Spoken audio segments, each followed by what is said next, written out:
Grabe. Talaga yung mga goto po. Lalaki. Sheesh. Eto naman po, ano naman po ito? Lugaw. Yun. Lugaw naman guys. Solid oh. Daming laman. Yan, tuwalya. Grabe. Talagang malasa to. Ang dami kasing laman eh oh. Bulaklak. May ano, tenga ano. Bulaklak. Saka na yun madam, yung malaking po. Isaw. Isaw. Grabe naman yan. Eto naman madam. Ano to?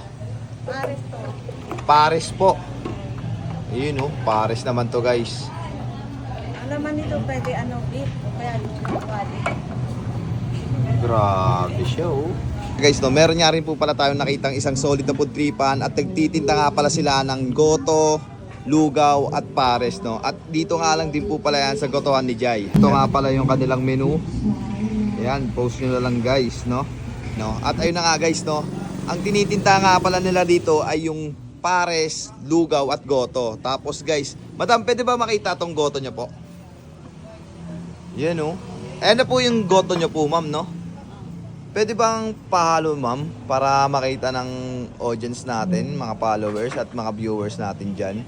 Yan oh. Grabe, ganyan talaga yung laman niya, ma'am. Yan oh. Yan ang malaman yan, malaman loob. Daming laman, no? Tapos, ma'am, anong oras kayo nag-open neto? 24 hours. 24 hours open pala to, no? Ayan, no? Meron din sila dito ng tokwa, itlog, at napakarami pang iba. Ma'am, order na nga rin po pala ako ng isang goto, lugaw, pati isang pares po. Tagi-isa po.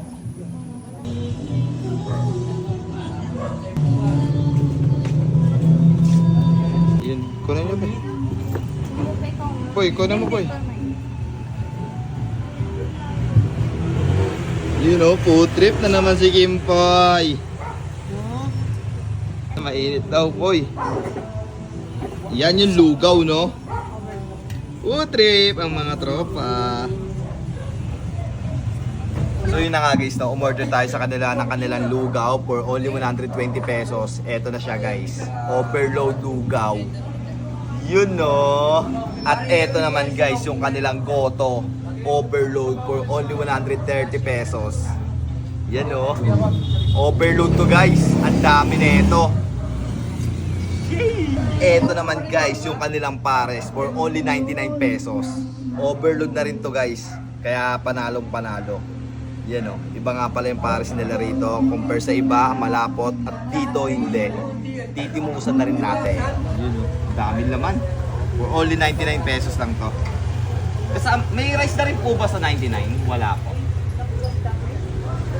Meron na rin po yun.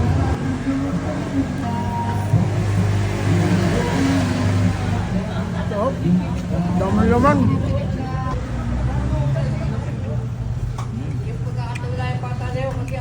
Off ng pares. Lalo na yung sabaw. Promise, ang sarap. Sarap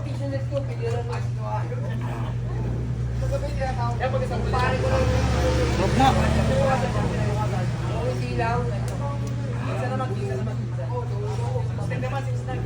Sarap ng pares, promise. Try nyo to. Tingin ko lang guys, yung pwesto nito sa Bulian. Eto, kung nakikita nyo tong building na yan, nasa lumang palengke lang sila. At ayun guys, eto na yung pwesto na to. Gotohan ni Jai. You know.